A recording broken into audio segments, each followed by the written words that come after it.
G'day guys, welcome to the first ever episode on the All Aussie Outdoors YouTube channel. Today we're going to be having a look at my 2014 SR5 Hilux. We're going to do a complete rundown, top to bottom, front to back, covering all the mods that I've done. Hopefully answering a lot of the questions you guys have been asking on Instagram, and with any luck giving a few of you some ideas of your own. Alright, let's get stuck into it.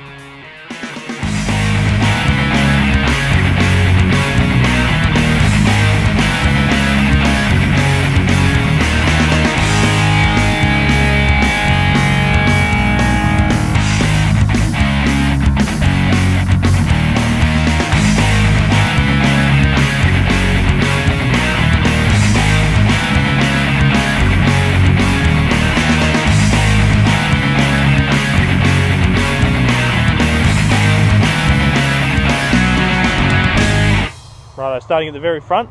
First thing I had done before I even picked up the car, I had ARB fit up their deluxe bull bar and scrub rails. I had already purchased the deluxe roof rack and I had them fit that as well. I didn't want to be mucking around with it afterwards, you know, getting it fitted later or anything like that. I wanted it done when I picked it up, so that's the way I did that. Next thing I did, spotlights. These are King spotlights. I have not had any issues with the King spotlights. I know a lot of people say, oh, it's Kings, it's crap, whatever. I can only go from my own experiences, and my experience is there's nothing wrong with them. They are fine. I've had a lot of other spotlights in the past and paid a lot of money for them. I had a pair of Light Force on my previous Hilux that got pinched out the front of my house. I wasn't impressed. Losing a lot of money on spotlights like that overnight is not ideal. I went for these ones. I think they cost me about 150 bucks, including the wiring loom. They've had no water ingress in them whatsoever. They've never faltered, and I've had them since I bought the car. I think I put them on a week after I had it. Next thing we'll look at, the Carbon Winch. Carbon Winch is a fairly new addition. I hadn't had a winch on the car for a long time. Probably should have, but I always had mates who could recover me and stuff like that. But you know what? It's always good to have it. Better to have it and not need it, and need it and not have it. I did a lot of Googling before I settled on the Carbon Winch. What tied me over was their pretty much their warranty. They also offer a decent warranty on water ingress, which a lot of other makes and models don't. The winch, it's isolated as well. Fairly simple setup, but it's peace of mind that if you do have a rub through somewhere on the bull bar there or something like that as you're driving along, your car's not going to burn to the ground. On and off, fairly simple. Come around the side, like I said, I had the scrub bars fitted up when I bought it. Snorkel, Safari Snorkel, just a standard one. I like how it's a thinner profile, sits closer to the car as opposed to the Enmach one. Also had that fitted by ARB. In the engine bay, flash lube, catch can. Also fairly new addition to the car. I didn't have that for a long time, so I went ahead and got a full manifold, pull down, clean out, got it acid dipped the whole lot, and then had a catch can fitted to it, so to stop any of that gunk getting back in there. Next thing, did the wiring myself. Yeah, it's not the prettiest thing on the earth, but you know what, it's neater than definitely what it was. I cut a lot of crap out of it. Everything's fused. This is fused for the dual battery that's in the tub. I've got one 60 amp fuse here, then another 60 amp fuse under the tub at the rear. I wouldn't run the dual battery without the fuse. Having two is definitely a good peace of mind that we're not going to have a short or the car's not going to burn down. So my dual battery just runs off an isolator. It's a smart isolator, also from the four-wheel drive super center. Again, I haven't had an issue with it. I've been running it for about 2 years now.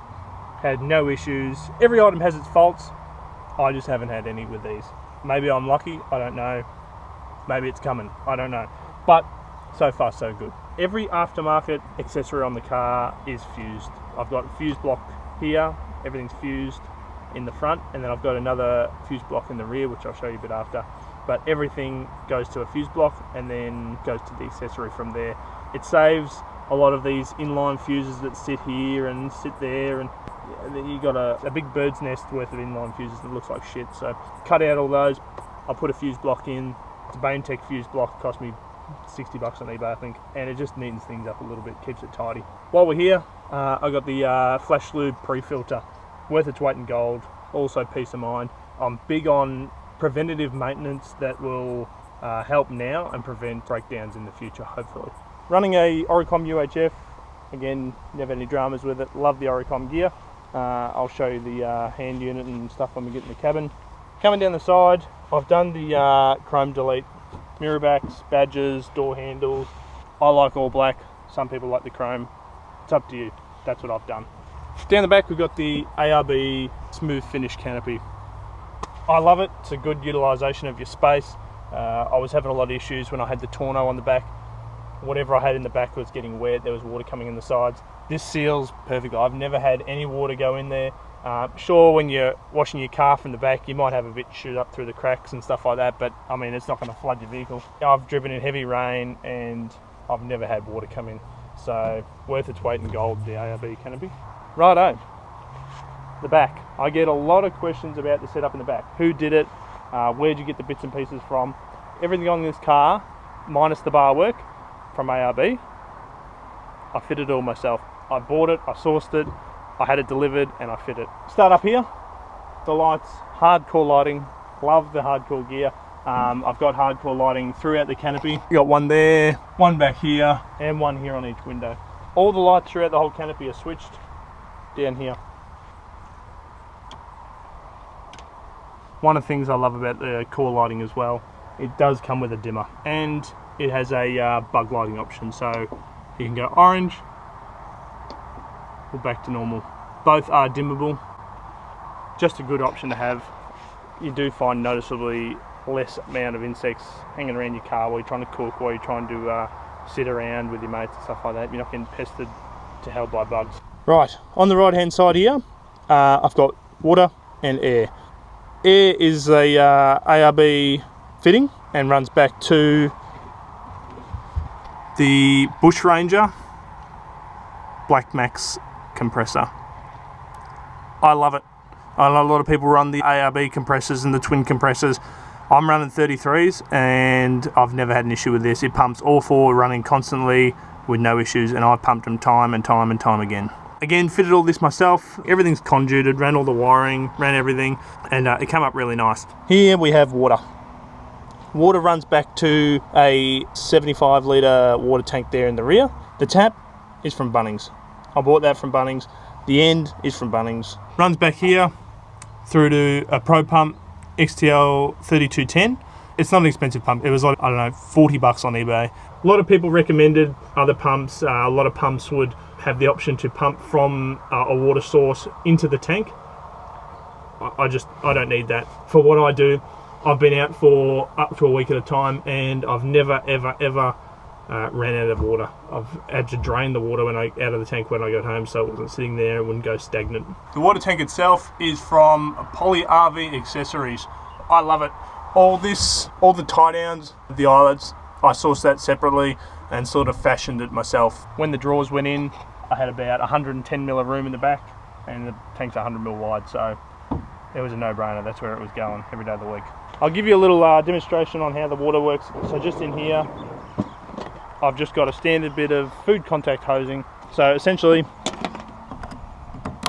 clips on there, start the pump, on, off. And when there's water in it, you have water. Obviously there's nothing in there at the moment, so nothing's coming out. Moving on to the fridge. The fridge is a 40 litre Engel. It was my old man's, he gave it to me. It's 100 years old, but it goes perfectly. It freezes stuff, it keeps things cold. I've never had an issue with it. It's just a reliable bit of kit. So, you know, when this goes, I'll be buying another 40 litre Engel. It's on an MSA 40 litre drop slide. I bought it second hand. I got it, I think, $400 cheaper than the price of a new one, and it works perfectly. Unlock, push, pull, and out it comes. In the rear here, back of the slide, I have a cable snake with the power cable running through it, and then the excess just wound around and goes back to an ARB Engel socket at the rear there. Essentially, it stops you ever running over your cable again.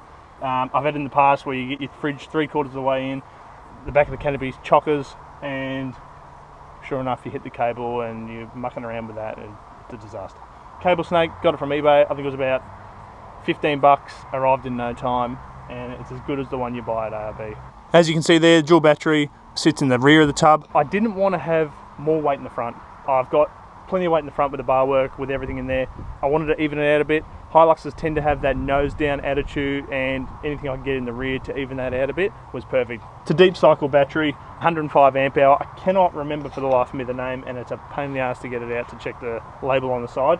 But what I'll do, I'll have a hunt around and I'll try and find the receipt for it and hopefully chuck the brand of it up. Tailgate seals run all the way along and then back up here. It stops 90% of the water getting in. Like I said earlier, if you were to shoot water up around this area here, it does go through, and it's a tiny little bit. It's not going to destroy your gear in the back. It's a couple of drops of water, just enough to feel it wet on the carpet. That's about it. It's pinch weld with like a rubber seal on the back, and I got it from Clark Rubber. I think it was about $3 for 2 lengths. And then this bit here is also just Clark Rubber. Again, I think it was $3. It was dirt cheap and easy to fit. Takes about 10 minutes and it's good to go. The drawers are from 4-wheel drive interiors. They're identical to the ARB ones, minus the trim here. ARB run a plastic trim, and the 4-wheel drive interiors guys run alloy trim. Down here, ARB tow bar / step. It's got the side protection on it, which I love. Tow hitch, ARB tow hitch, and a Heyman Reese tow ball. Again, I love it. Right up here, I've got the ARB Deluxe roof rack. Again, had that fitted when I first bought the car. This is the second roof basket I've had on this car. The first one took a decent rock hit at the rear, driving along over a period of, I'd say, about 12 months. Water got under where the paint had been chipped away and spread, causing rust, and then more paint chipped off, and it looked untidy. I took it back to ARB. They had one look at it, took one photo of it, and within 2 weeks I had a replacement roof basket, no questions asked. So they fitted the new one for me, free of charge, and it's been perfect. It's taken a lot of rock hits, I can hear them as I'm driving along, but fingers crossed, no more rust. Right, on the side of the roof rack, on the right hand side, we've got the Ironman 48-inch high lift jack, and just a shovel up there as well. Always, I don't leave home without the high lift jack due to the height of the car. The standard bottle jack that comes with your Toyotas doesn't even reach. So unless you got a block of wood or something that you can slam under that, you might as well throw it in the creek. It's no good. But I still carry it just in case that fails, and then I'm gonna have to chop some wood and find something to prop it up with. On the side here, I run searchlights. They're all run through switches in the interior and a fused at the front off that Baintech fuse block that I was telling you about earlier. I've run them before, had a few too many drinks and let it keep going overnight and never run a battery flat. They're LED light bars and they draw next to no power. No dramas at all if you leave them going. Righto, now we're going to have a look at probably the one thing I get asked about the most is the suspension. I reckon I get 5, 6, 7 messages a week asking what suspension are you running, what tyre size are you running, how did you fit it, did you have to cut anything? We'll go through it all, guys. We'll have a look and answer all your questions with that. Starting out here, BFG KO2s 285 7516. They're an all-terrain. I've had muddies in the past. I ended up having balancing issues and nothing drives me nuts quicker than a wobbly steering wheel at 100 or 80 kilometers an hour. With these tyres, 100 on the Speedo is 100 for real. Speedos are always a little bit out. 100 is 100. Works well. Dynamic steel wheels. They are a 16x8 in a 0 offset. Okay, 0 offset brings them out just enough that they clear the upper control arms. Not too much that they are going to protrude that much from the flares. So that really works well with the 285 7516s and the 16x8 dynamics in a 0 offset. You're not going to have to do any chopping either. You can see, like, I've done next to no chopping. I've taken the little edge off there that came out to about here, just took that off to sort of neaten it up a little bit, and the bottom of that, like, same thing. It never really scrubbed on it, but it did stick down further to about here, and I just cut that off to neaten it up as well. I've never had it scrape, I've never had any rubbing. Completely clears the upper control arms, you got plenty of room, and no scrubbing on the sway bar at all. As you can see here at the rear, you got plenty of room as well with the 285 7516. You're never going to hit the mud guard there. You got plenty of room at the front here, and again plenty of room in here. no dramas at all. Righto, suspension. I'm running a Ironman 2-inch foam cell pro suspension lift. Super comfortable, and again, I've had no issues with them. I've had them on the car since I bought it, and I've never had a leaky shock. I've never had any issues, no clunking, no nothing. It's a great suspension setup, and it really works well in the Hiluxes as well. It's a 2-inch lift, which also works well with the 33s. They fit in there like a glove, looks good and works well. In the rear, same thing, running Ironman gear. I've got constant 300 springs in the rear, and again with foam cell pro shocks. With the suspension setup that I'm running, with the 2 inches in the front, constant 300 in the rear, with all the load in the back and fully weighted, there's 15 mil difference between the height of the front and the height of the rear. The rear is 15 mil higher than the front. Standing back, you don't get that nose down look that you do get with a lot of Hiluxes. It's nearly dead level, and you know, unless you get the tape measure out, you honestly can't tell. It looks dead level. It's good. All right, so we've jumped inside. I told you before when we had a look at the Oricom antenna. This is the Oricom hand mount. Everything is on the controller. Speakers on the controller. I fitted this up, hiding the rest of it under the dash. You can't see any of it. I've never had any issues with the Oricom gear. It's good stuff. It's crystal clear. Everyone can hear me fine. I can hear them fine. Does the job. Another thing I love is the iDrive. I run it on AC all the time, unless I'm towing. If I'm towing, I switch to Ultimate 9. I tow with usually about 3 bikes on the back, and you can hardly even tell the trailer's there. The iDrive is gold. Also run the Red Arc Tow Pro. I don't run it on the bike trailer or anything like that. If I'm towing a van or something like that, yep, no dramas. With electric brakes, the Tow Pro is awesome. Especially if you find yourself heading downhill, you can dial that bad boy up, and you know, you can really feel it working. Righto, so down here we are running a engine guard as well. The engine guard is Australian made. The company's here in Australia. I'm pretty sure they're in Victoria. It monitors engine block temperature. Your temperature gauges on your Hiluxes, I'm not sure what they're like on the 200s and the 79s, but the Hilux ones are shit. My last Hilux had a 2008 SR, and I blew it up on the freeway. It overheated and did the big end bearing. That happened twice. I had it rebuilt and it happened again, and I never really got to the reason behind why they blew up. I had it looked at and no one can really tell me. Long story short, the temperature gauge both times didn't show anything above normal. I looked at it straight away. As soon as I heard the knocking in the front end, the first thing you look at is obviously your dials and your dash. Everything was perfect. There was nothing out of the ordinary there. So after all that happened, when I bought this car, one of the first things I got was the engine guard. The other thing I did, guys, was got rid of the standard Toyota cigarette ports. I don't smoke, so I don't need them. On the left-hand side, I put in a Stedi 2-port USB insert, and on the right-hand side, I've put in another Stedi voltmeter. That covers the main battery. I've got another voltmeter for the rear battery as well. Well, guys, that pretty much covers everything, I think. We've gone right through, front to back. I've tried to cover off on as many things as I get asked questions about on Instagram and stuff like that. If you have any more questions, feel free to comment, or alternatively, guys, jump over to Instagram and flick me a message on there. I'll chuck it up here so you can get to it easy enough. Thanks for watching. I appreciate it. I hope you enjoyed the first episode, you could say.